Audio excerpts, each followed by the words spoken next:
talking about philosophy, what aspect of philosophy have you been focused on?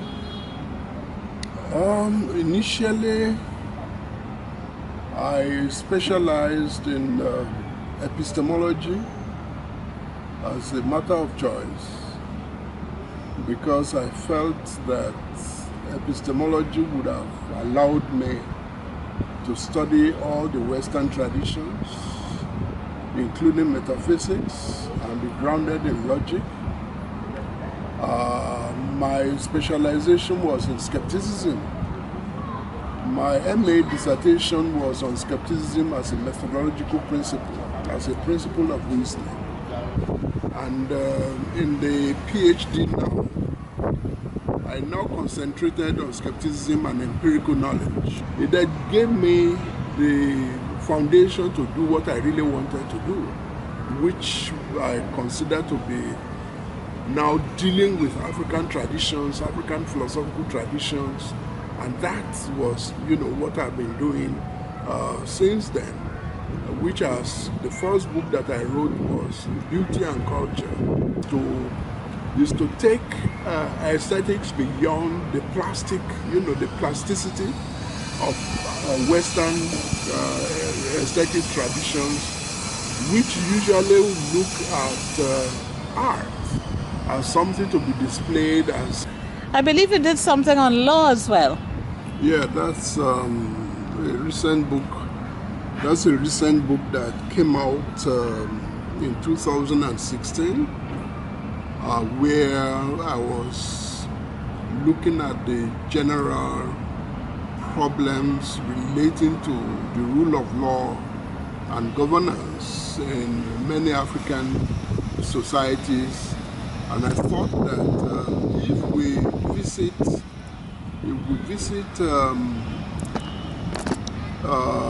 indigenous African philosophy of law, we might be able to get ideas that would assist us with regard to governance in contemporary society.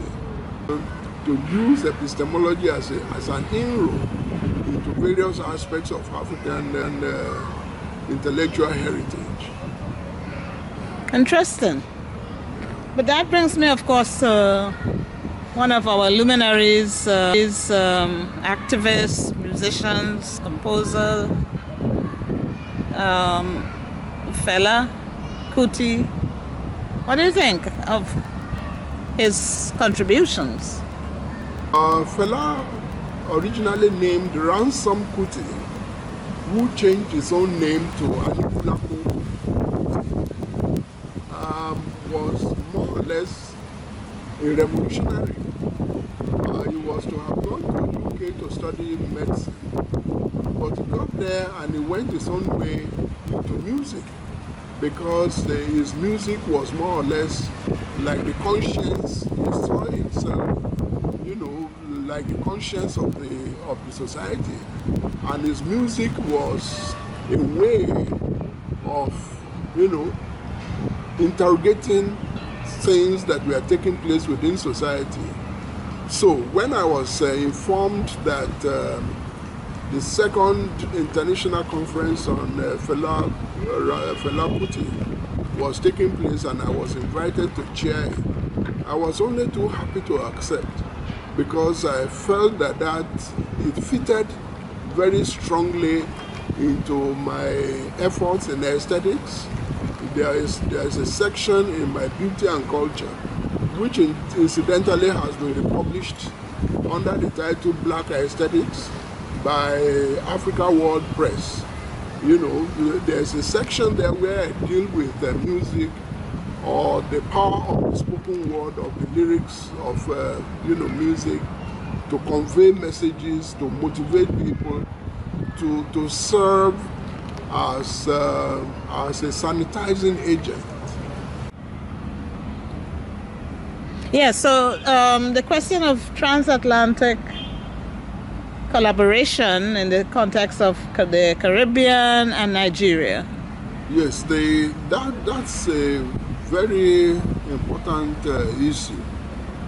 Actually, part of the reason why I went to the West Indies was because as an undergraduate, fed on Fela Kuti kind of activism, Sonny Okosum's kind of music against apartheid, and at that time Bob Marley's music.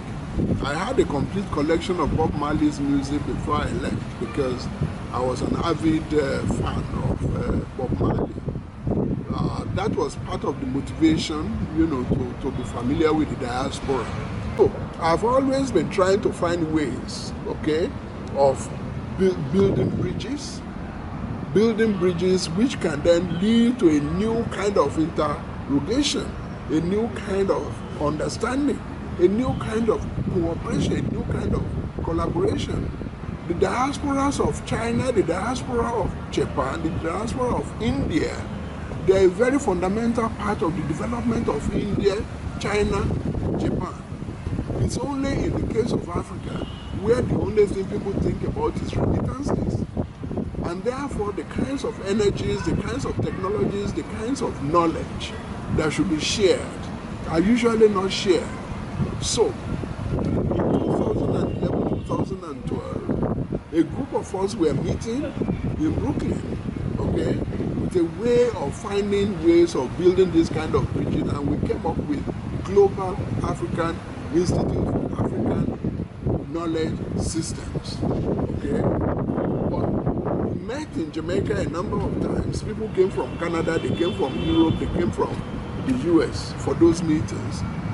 But my institution, University of the West Indies, didn't at that time see the value of that until Professor Hilary Beckles became, the Vice Chancellor.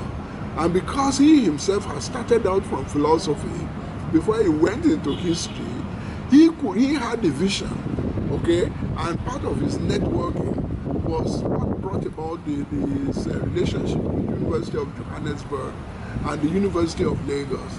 That was how we now started the Institute, UWI, UNILAD, Institute of African and Diaspora Studies.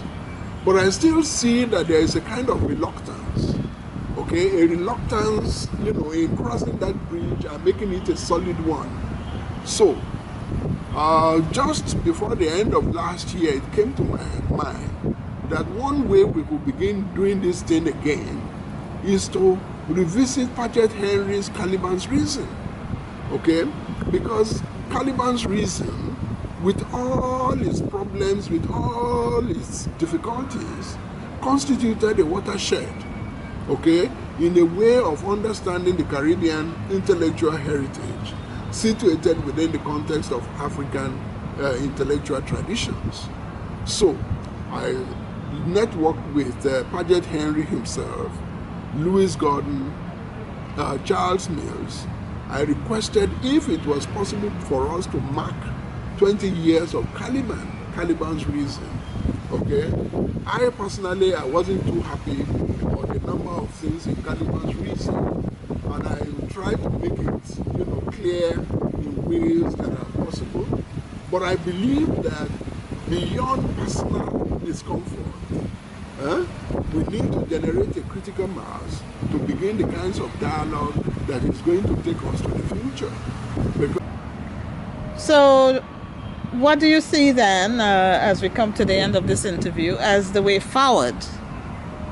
With you see, in Charles Mills' Blackness Visible, he showed that it is not by choice that global Africans must cooperate.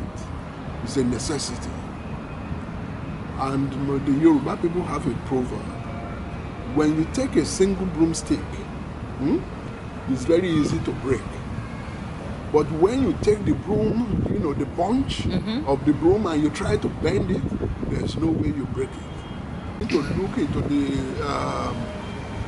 into the crystal ball and say, where do we go from here? The only way I could look at it is that it should not be said that all of us slept and put our heads in one place. it should be possible for us, even in the diversity, for us to begin a process of interrogating our ancestry, our traditions, to begin that process of re-educating ourselves and of channeling our energies towards the development of our societies. That's my kind of thinking. Well, I want to take this opportunity to thank you for taking the time to come over here to the Eco Hotels in Victoria Island. I know you came from the University of Lagos.